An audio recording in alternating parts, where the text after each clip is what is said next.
कि तेरी दीद के काबिल नहीं हूँ मैं, तू मेरा शौक तो देख, मेरा इंतजार देख।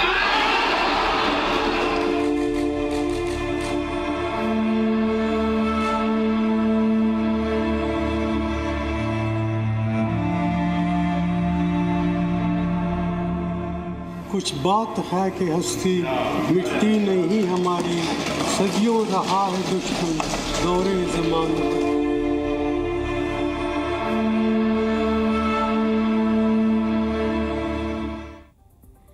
नमस्कार, मैं हूं राम मोहन शर्मा। देश के पूर्व प्रधानमंत्री डॉक्टर मनमोहन सिंह को पूरा देश याद कर रहा है।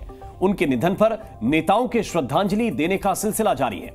सुबह प्रधानमंत्री नरेंद्र मोदी से लेकर गृह मंत्री अमित शाह, स्वास्थ्य मंत्री जेपी नड्डा, कांग्रेस के अध्यक्ष मल्लिकार्जुन खड़गे से लेकर सोनिया गांधी, राहुल गांधी और प्रियंका गांधी ने उनके पार्थिव शरीर पर पुष्पांजलि अर्पित कर नमन किया।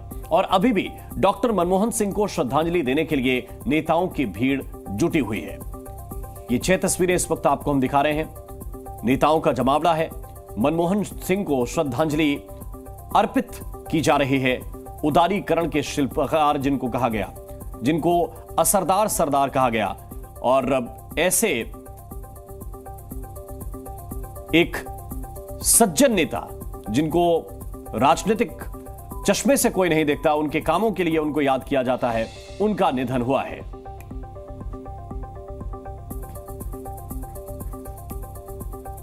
तो मनमोहन सिंह किस तरह से अपने पूरे जीवन काम करते रहे, कैसे 1991 में जब देश विपरीत परिस्थितियों में था आर्थिक मोर्चों को लेकर, तब उन्होंने उदारीकरण अपनाया, एक वित्त मंत्री के रूप में शानदार काम किया और फिर 5 बार वित्त मंत्री रहे, 10 साल प्रधानमंत्री रहे। छोटा काम नहीं होता। 33 साल राज्यसभा में उन्होंने दिए हैं और 92 वर्ष की उम्र में उनका निधन हुआ।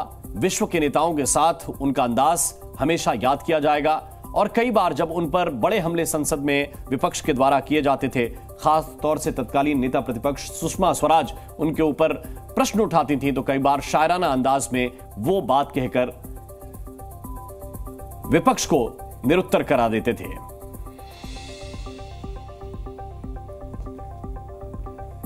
तो 26 सितंबर मनमोहन सिंह का जन्मदिन होता है और 26 दिसंबर को उनका निधन हुआ। 26 तारीख का या जब सा संयोग, और कल तो बहुत सारी चीजें ऐसी थी 26 तारीख को, वो महत्वपूर्ण दिन था।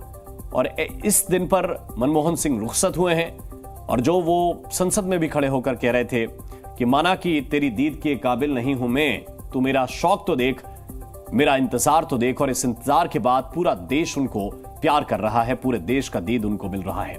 मनमोहन सिंह के निधन के बाद पूरा देश उनको किस तरह याद कर रहा है, हम आपको दिखाते हैं। अपने कार्यकाल के दौरान उन्होंने कई ऐसे काम किए जो भारतीय अर्थव्यवस्था के लिए बहुत ही अहम थे। उनके बेहद सादे और सफल जीवन से जुड़ी 20 अनसुनी कहानियां आपको दिखाते हैं। मनमोहन सिंह कैसे देश के वित्त मंत्री बने, इसका किस्सा भी बहुत रोचक है। जून 1991 में जब भारत आर्थिक संकट से जूझ रहा था, तब प्रधानमंत्री पीवी नरसिम्हा राव ने वित्त मंत्री के रूप में मनमोहन सिंह को चुना। उस समय देश के पास सिर्फ 2 हफ्ते का आयात खर्च बचा था और विदेशी मुद्रा भंडार में भारी गिरावट आ चुकी थी। राव ने मनमोहन सिंह को वित्त मंत्री बनाने के लिए अपने पुराने मित्र पीसी अलेक्जेंडर से बात की। अलेक्जेंडर ने मनमोहन सिंह से मिलने के लिए सुबह 5:30 पर उन्हें फोन किया और उनके घर पहुंचने पर उन्हें नींद से जगाना पड़ा। मनमोहन सिंह को वित्त मंत्री बनने की पेशकश की गई, लेकिन उन्होंने इसे मजाक समझा और अगले दिन दफ्तर चले गए। तब खुद प्रधानमंत्री पीवी नरसिम्हा राव के कहने पर उनकी तलाश शुरू हुई और वो यूजीसी के दफ्तर में प्रधानमंत्री पीवी नरसिम्हा राव की पकड़ में आए। मनमोहन सिंह ने जब वित्त मंत्री रहते हुए अपना पहला बजट पेश किया तो इसकी आलोचना से वो बेहद आहत हो गए थे। दरअसल मनमोहन सिंह के बजट की आलोचना अटल बिहारी वाजपेयी ने की थी। इससे वो इतने आहत हो गए थे कि उन्होंने मंत्री पद छोड़ने का मन बना लिया था। ये बात जैसे ही प्रधानमंत्री नरसिम्हा राव को पता चली तो उन्होंने फोन पर इस बात की जानकारी अटल जी को दी। इसके बाद अटल जी ने खुद मनमोहन सिंह से मिलकर ये कहा कि ये आलोचना राजनीतिक मनमोहन सिंह भले ही 2004 से 2014 तक पीएम के पद पर रहे, लेकिन वो कभी भी लोकसभा के सदस्य नहीं बने। डॉक्टर मनमोहन सिंह देश के इकलौते ऐसे प्रधानमंत्री हैं जो कभी लोकसभा के सदस्य नहीं रहे। डॉक्टर मनमोहन सिंह ने अपने राजनीतिक जीवन का पहला लोकसभा चुनाव देश की राजधानी दिल्ली से ही लड़ा था। हालांकि वो चुनाव में सफल नहीं हो सके थे। उन्हें बीजेपी प्रत्याशी प्रोफेसर विजय कुमार मल्होत्रा के हाथों हार का सामना करना पड़ा था। विजय कुमार मल्होत्रा ने उन्हें 30,000 वोटों से हराया था। मनमोहन सिंह के निधन पर उनको याद करते हुए योगी सरकार के मंत्री असीम अरुण ने भी एक किस्सा शेयर किया। ये किस्सा तब का है जब असीम अरुण तत्कालीन प्रधानमंत्री मनमोहन सिंह के मेन बॉडीगार्ड हुआ करते थे। असीम अरुण ने मनमोहन सिंह के साथ तस्वीर साझा की और लिखा कि डॉक्टर साहब की अपनी एक ही कार थी, मारुति 800, जो पीएम हाउस में चमचमाती काली BMW के पीछे खड़ी रहती थी। मनमोहन सिंह जी बार बार मुझे कहते, असीम, मुझे इस कार में चलना पसंद नहीं, मेरी गड्डी तो ये है मारुति। मैं समझाता कि सर, यह गाड़ी आपके ऐश्वर्य के लिए नहीं है केके, इसके सिक्योरिटी फीचर्स ऐसे हैं जिसके लिए SPC ने इसे लिया है। लेकिन जब कारकेड मारुति के सामने से निकलता तो वे हमेशा मन भर उसे देखते, जैसे संकल्प दोहरा रहे हों कि मैं मिडिल क्लास व्यक्ति हूं और आम आदमी की चिंता करना मेरा काम है। करोड़ों की गाड़ी पीएम की है, मेरी तो ये मारुति है। मनमोहन सिंह अपना निजी जीवन कितना सादे तरीके से जीते थे, इसका खुलासा भी उनकी बेटी ने अपनी किताब में किया है। मनमोहन सिंह की बेटी दमन सिंह ने खुलासा किया कि उनके पिता ने कभी भी अपने परिवार के किसी सदस्य को सरकारी गाड़ी का इस्तेमाल करने की अनुमति नहीं दी। परिवार के सदस्य चाहें तो किसी खास जरूरत के लिए भी इस गाड़ी का इस्तेमाल नहीं कर सकते थे। दमन सिंह के मुताबिक उनके पिता को घर के आम कामों में भी कोई खास अनुभव नहीं था। उदाहरण के लिए उन्हें न तो अंडा उबालना आता था और न ही टीवी चालू करना आता था। ये छोटे छोटे किस्से बताते हैं कि मनमोहन सिंह एक बहुत ही साधारण और ईमानदार व्यक्ति थे, जिन्होंने कभी अपनी निजी जिंदगी में किसी भी तरह की सुविधा को प्राथमिकता नहीं दी। भारत के पीएम रहे मनमोहन सिंह की कभी ऐसी हालत ऐसी थी कि उनको पैसे उधार तक मांगने पड़ते हैं। मनमोहन सिंह की पत्नी गुरशरण कौर की जीवनी सीक्रेटली पर्सनल का जिक्र करते हुए उनकी बेटी ने पिता के अनसुने किस्से सुनाए। बेटी दमन सिंह के मुताबिक कैम्ब्रिज यूनिवर्सिटी में उनके पिता मनमोहन सिंह के पास उस समय ज्यादा पैसे नहीं हुआ करते थे। उन्होंने बताया कि एक समय तो ऐसा आ गया था कि उन्हें अपने दोस्त से 25 पाउंड उधार मांगने पड़े थे, लेकिन उनके दोस्त ने सिर्फ 3 पाउंड दिए थे। मनमोहन सिंह के राजनीतिक जीवन से जुड़ा एक अहम किस्सा साल 2011 का भी है, जहां सुषमा स्वराज और उनके बीच शेरो शायरी के जरिए बहस हुई थी। दरअसल तब लोकसभा में वोट के बदले नोट विषय पर चर्चा हो रही थी और मनमोहन सिंह विपक्ष पर सवालों पर जवाब दे रहे थे। तभी दोनों के बीच शायरी के अंदाज में वार प्रतिवार हुआ था। माना कि तेरी दीद के काबिल नहीं हूं मैं,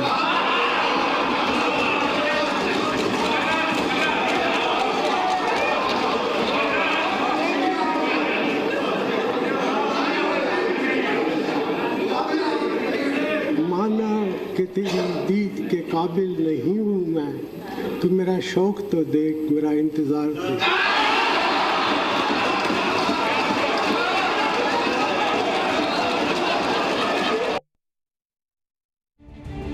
मनमोहन सिंह पहली बार साल 2004 में प्रधानमंत्री बने थे, जब कांग्रेस पार्टी ने आम चुनावों में जीत हासिल की थी। मनमोहन सिंह लोकसभा सदस्य नहीं थे, लेकिन कांग्रेस अध्यक्ष सोनिया गांधी ने उन्हें प्रधानमंत्री पद के लिए चुना। सोनिया गांधी खुद प्रधानमंत्री बनने से इनकार कर चुकी थी और उनका मानना था कि मनमोहन सिंह की आर्थिक नीतियों का अनुभव और अंतर्राष्ट्रीय कूटनीति में उनका योगदान देश के लिए फायदेमंद होगा। इसके बाद मनमोहन सिंह ने राज्यसभा से सदस्यता ली और प्रधानमंत्री के रूप में अपनी भूमिका शुरू की, जहां उन्होंने आर्थिक सुधारों और वैश्विक संबंधों को मजबूत किया। मनमोहन सिंह की जिंदगी में एक अजब संयोग रहा, जो जन्म से लेकर मृत्यु तक उनके साथ रहा। ये संयोग था 26 का अंक। मनमोहन सिंह का जन्म भी 26 को ही हुआ था और उनका निधन भी इसी तारीख को हुआ। मनमोहन सिंह का जन्म 26 सितंबर 1932 को अविभाजित भारत के पंजाब प्रांत के गाहगांव में हुआ था। ये हिस्सा अब पाकिस्तान में है। देश का बंटवारा हुआ तो मनमोहन सिंह का परिवार अमृतसर आकर बस गया। यहीं से उनका असली करियर शुरू हुआ। मनमोहन सिंह पाकिस्तान में जहां जन्मे वहां उनके नाम पर एक स्कूल भी है। इसे Manmohan Singh government boys school के नाम से जाना जाता है। इसी स्कूल में डॉक्टर मनमोहन सिंह ने अपनी शुरुआती पढ़ाई की थी। मनमोहन सिंह को हमेशा ही भारतीय अर्थव्यवस्था के ऐतिहासिक सुधारों में दिए योगदान के लिए याद किया जाएगा। 1991 में जब भारत आर्थिक संकट का सामना कर रहा था, तब तत्कालीन प्रधानमंत्री नरसिंह राव ने मनमोहन सिंह को वित्त मंत्री नियुक्त किया।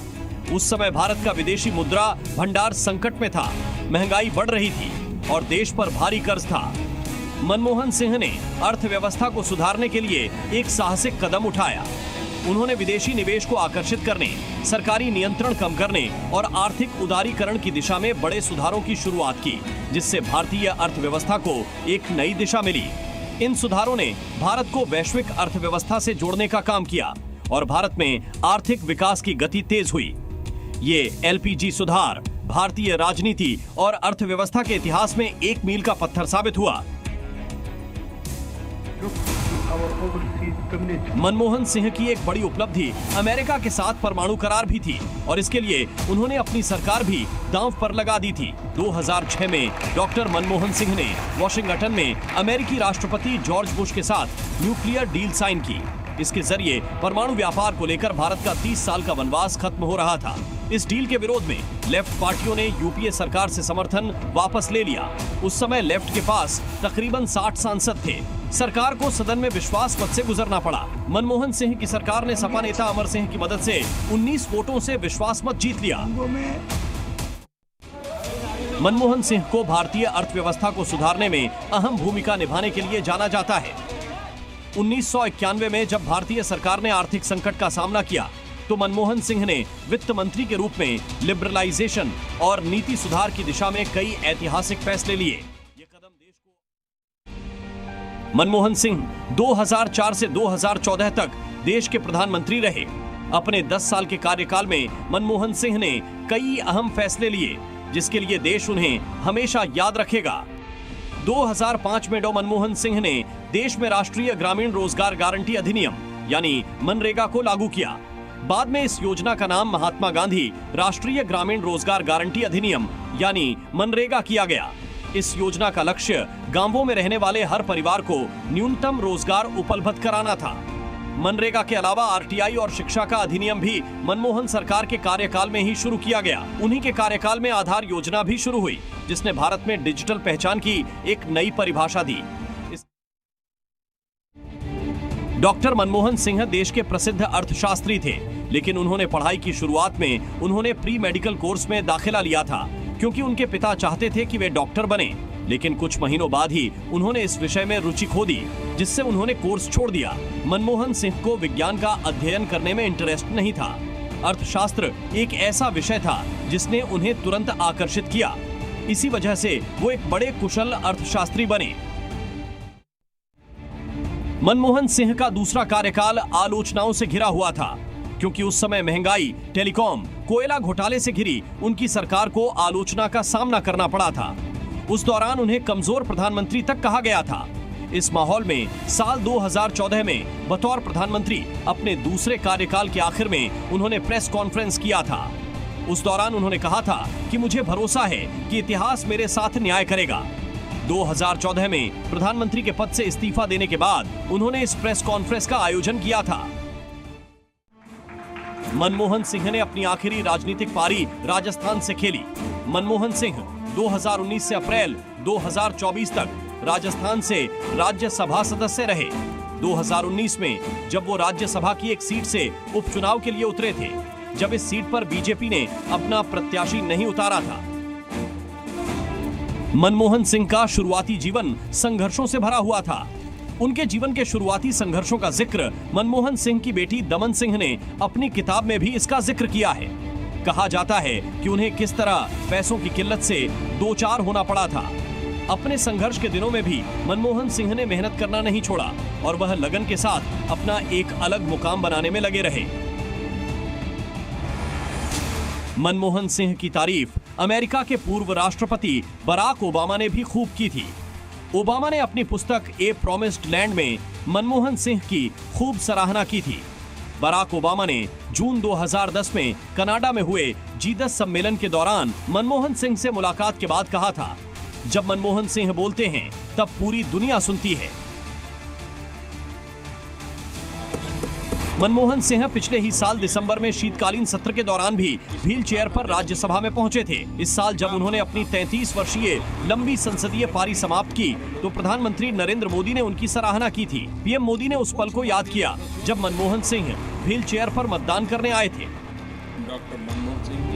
मनमोहन सिंह के नाम अनेक उपलब्धियां दर्ज हैं। वो गवर्नर बने, वित्त मंत्री बने और प्रधानमंत्री की कुर्सी तक पहुंचे। इतना ही नहीं, जवाहरलाल नेहरू के बाद वो पहले ऐसे भारतीय थे जो लगातार दूसरी बार प्रधानमंत्री बने। मनमोहन सिंह पहले 2004 से 2009 और फिर 2009 से 2014 तक प्रधानमंत्री रहे। और जी न्यूज पर खबरों का सिलसिला लगातार जारी है।